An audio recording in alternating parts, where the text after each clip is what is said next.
Bonsoir,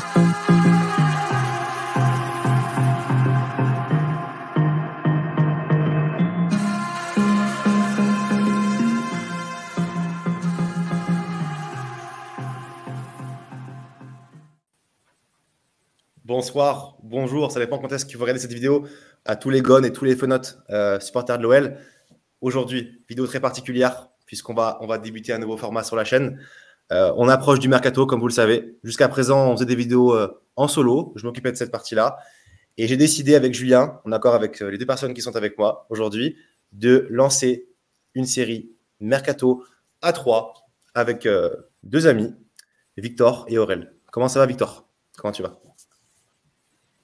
Salut Lucas, salut Aurel, salut à tous ceux qui nous regardent. Bah écoute, ça va très bien, très content de se retrouver pour ce nouveau format. Comment il va, mon Aurel? Eh bien, écoutez, ça va. Comme d'habitude, j'ai envie de dire, c'est un plaisir en tout cas, et j'espère qu'on va passer de très bons moments durant le mercato qui arrive et de tout ce qu'on va parler. Et ça commence maintenant. Exactement. Du coup, on a eu cette idée-là de devenir à 3. On s'est présenté, on s'est dit, on va monter ça à 3 pour que vous ayez 3 fois plus de personnes, 3 fois plus de plaisir et qu'ensemble, on kiffe pendant tout ce mercato, qu'on vous fasse cette émission de qualité également, toute la qualité chez nous, chez Julien Le Guen. On va commencer le premier sujet ici avec Vic qui va s'en occuper. Le sujet, donc bien sûr, aujourd'hui, la vidéo, c'est David Friot, le nouveau directeur sportif. En tout cas, ce n'est pas encore officiel. C'est pas encore officiel, mais qui devrait arriver à l'Olympique Lyonnais. C'est Hugo Guimet et l'équipe qui l'ont annoncé. Vic, je te laisse t'occuper de cette partie-là. Donc, en effet, Hugo Guimet qui a annoncé qu'il se séparait, David Friot et l'OM d'un commun accord. Donc, on peut l'attendre à l'OL du coup. Ce qu'il faut savoir sur David Friot, c'est qu'il a 50 ans. Il est franco-italien. C'est un ancien joueur pro qui a notamment joué dans des modestes clubs, entre guillemets, bien sûr, en France et en Angleterre. En 2006, il prend sa retraite et ensuite, il devient recruteur pour Nottingham Forest de 2006 à 2008.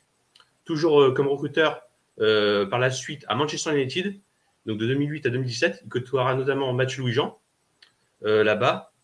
En 2017, il passe du côté du rival stéphanois. Donc, il revient en France de 2017 à 2020. Et donc, il continue son parcours à Marseille de 2020 et jusqu'à maintenant, du coup, où il a été, donc, comme on a dit, il y a eu cet accord justement avec Marseille pour se séparer à l'amiable. Merci, mon Victor. Merci, mon Vic. Aurel, t'en penses quoi de cette future probable nomination et un petit peu du personnage et du rôle qu'il va avoir chez nous? Alors, ça va être très court. Personnellement, je ne connais pas du tout le personnage, donc je fais confiance, on va dire, à vos analyses, puisque vous êtes un peu plus dans le sujet, j'ai envie de dire, mais ça peut être que du positif, puisqu'on l'a déjà dit auparavant. Textor n'est pas secondé, on demandait des hommes à la tête de l'organisation.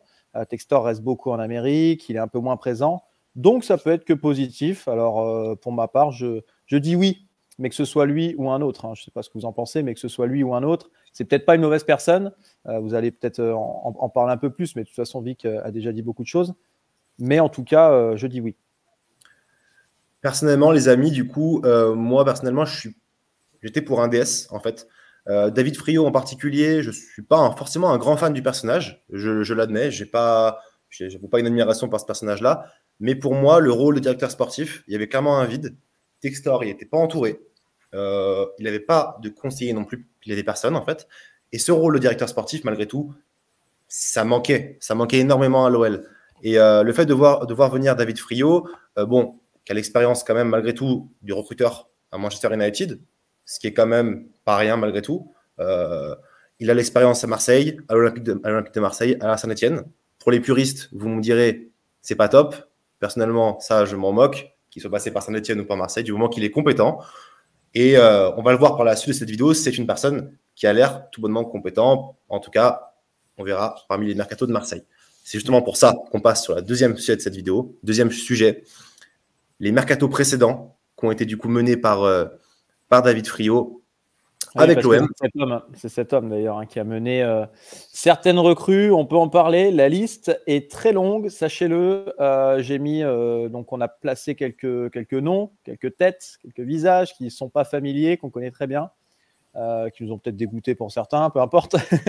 C'est pas le sujet, mais en tout cas, vous pouvez voir que David Friot a des idées. Et ce qu'il faut retenir aussi sur ces joueurs-là, principalement, c'est que ce sont des joueurs en général soit libres, soit en prêt, soit pas chers du tout. Donc, il y a vraiment une intelligence là-dedans. Donc, voilà, Aubameyang, Tavares, Sanchez, Guendouzi, Milik, des joueurs qui, pour certains, n'ont pas encore performé à Marseille, mais en tout cas, il y a eu quand même des noms intéressants et des joueurs qui ont été prometteurs quand même à Marseille, puisqu'avec ces joueurs-là, ils ont quand même arraché un podium en Ligue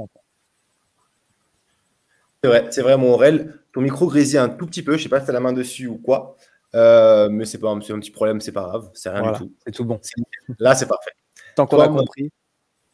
On t'a compris. Tu m'as dit des joueurs soit libres, Sanchez, des joueurs ancienne gloire qui cherchaient un petit peu à se relancer à l'Olympique de Marseille. On prend l'exemple de Aubameyang. Mais je sais qu'en dessous, il a d'autres noms sûrement en tête. Et il va vous en parler un petit peu. Vic, toi, qu'est-ce que tu en penses un petit peu des recrues phocéennes sous Friot, en tout cas, sous David Friot? Pour moi, le bilan, il est plutôt positif du côté du recrutement, en tout cas. Vous l'avez dit, Mbemba pour 0 €, je pense que c'est un super coup. Libre, gratuit. Sanchez, pareil, gratuit. Je pense que c'est un super coup. Gigot, ils l'ont eu gratuit. C'est pas un super coup, mais c'est plutôt une bonne affaire. Ouais. Under aussi, on peut citer, qui est arrivé un peu plus tôt, qui n'est pas l'image, mais pour moi, c'est une réussite. Acheté 8 millions, revendu 15. Klaus, qui est arrivé en provenance de Lens, plutôt une réussite aussi.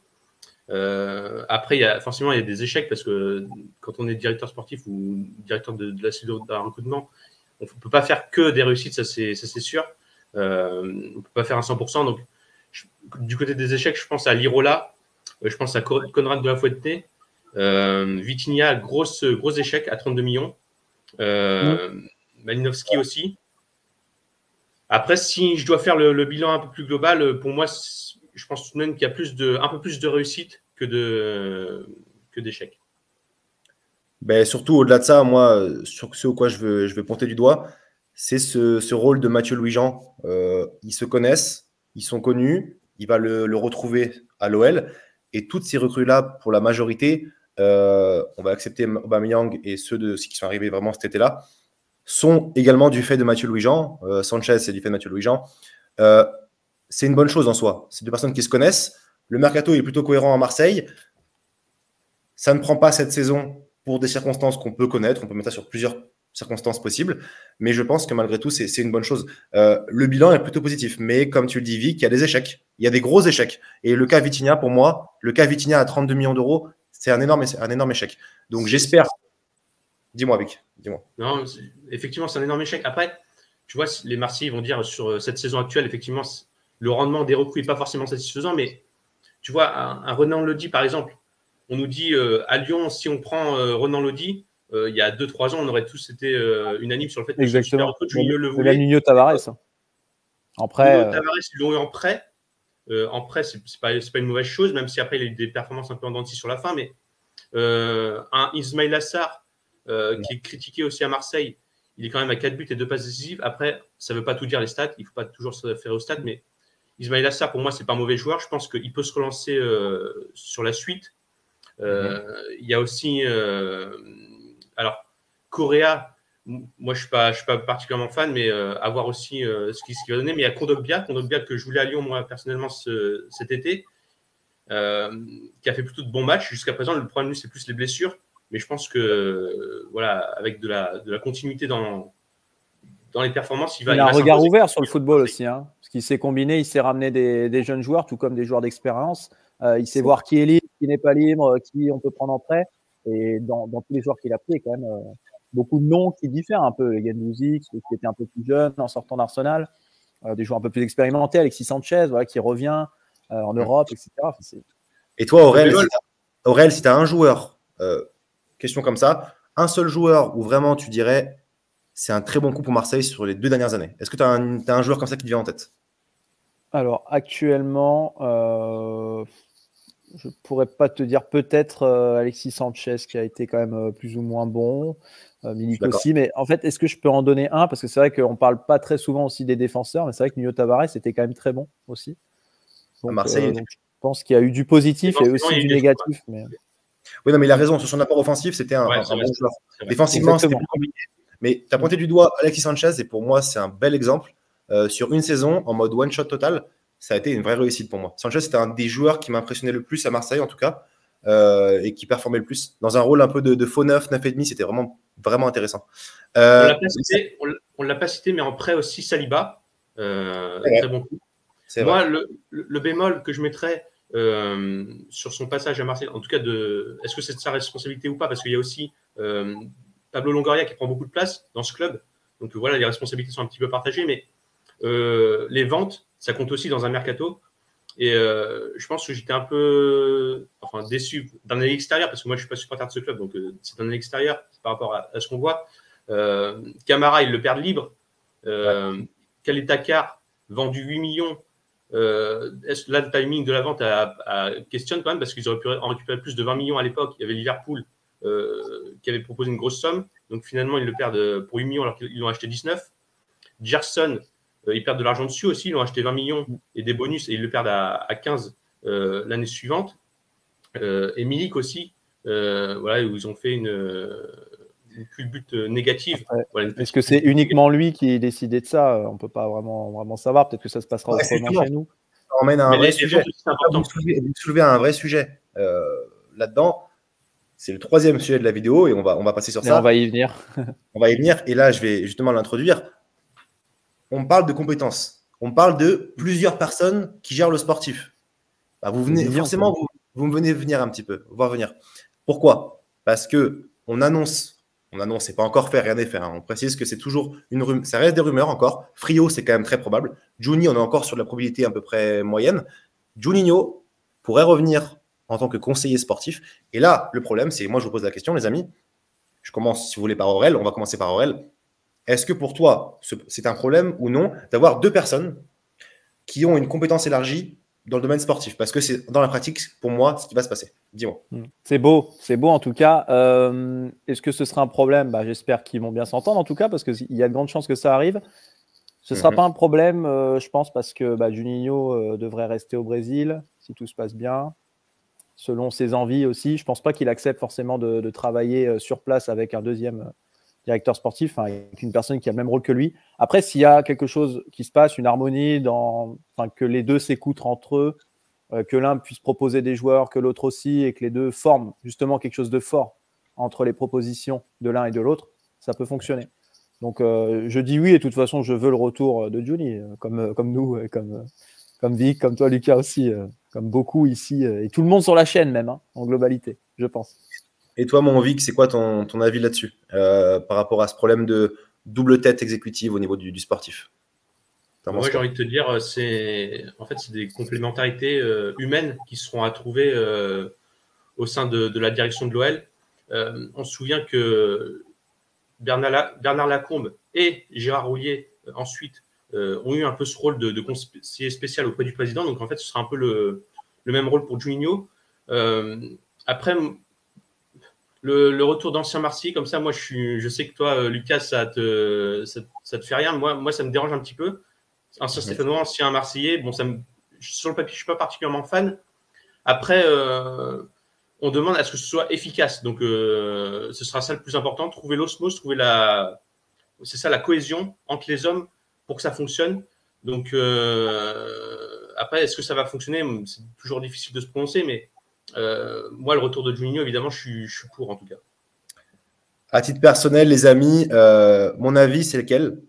C'est que pour moi, il faut que chaque personne ait sa propre compétence. Mais que de base, Juni, quand il va négocier, quand il est en train de négocier avec Textor, de base, tout soit carré. Je veux qu'il ait son contrat signé avec sa prestation bien écrite. Donc, je serai à telle compétence, pour qu'on ne se retrouve pas dans une situation similaire à l'ère Olas, ou avec Florian Maurice, avec tout le monde Vincent Ponceau, ils sont au final tous écrasés et ça a créé une sphère négative où Juni en a vraiment compati. Il a pris beaucoup plus que les autres et anormalement. Donc pour moi, je veux qu'il ait des compétences bien précises. C'est pourquoi, moi, dans l'idéal, ça me l'air vraiment être une belle idée d'avoir Juni en conseiller sportif, David Friot en directeur sportif, mais avec un champ clair. En tout cas, les amis. En positif aussi, excuse-moi Lucas, je te coupe. C'est vrai que tu l'as dit, Juni était très impliqué émotionnellement dans ce rôle de directeur sportif. Ça lui a beaucoup pris en énergie. Donc là, qu'il ait un peu plus de recul, je trouve pas que ce soit une mauvaise chose. Et aussi le fait qu'on ait, alors effectivement, il a des expériences dans des anciens clubs que j'apprécie pas forcément, mais en tout cas, David Friot, lui, il a l'expérience de ce poste de directeur sportif. Donc ça, c'est un point plutôt positif, comme on peut l'envisager. C'est vrai, mon Vic, c'est vrai. On va mettre fin à cette petite première vidéo. Les amis, on a conclu ce sujet numéro 3. On a terminé la vidéo. On va repasser en écran, si vous voulez bien, en écran à 3 en principal. Et j'espère que ce début de nouvelle série Mercato vous a plu. On a eu cette idée-là. Je pense que ça rajoute vraiment de la dynamique, du débat. C'est ce qu'on veut absolument. On reste sur un format un petit peu court, 15 minutes. Vous pourrez vous voir ça en mangeant, avant d'aller dormir, peu importe.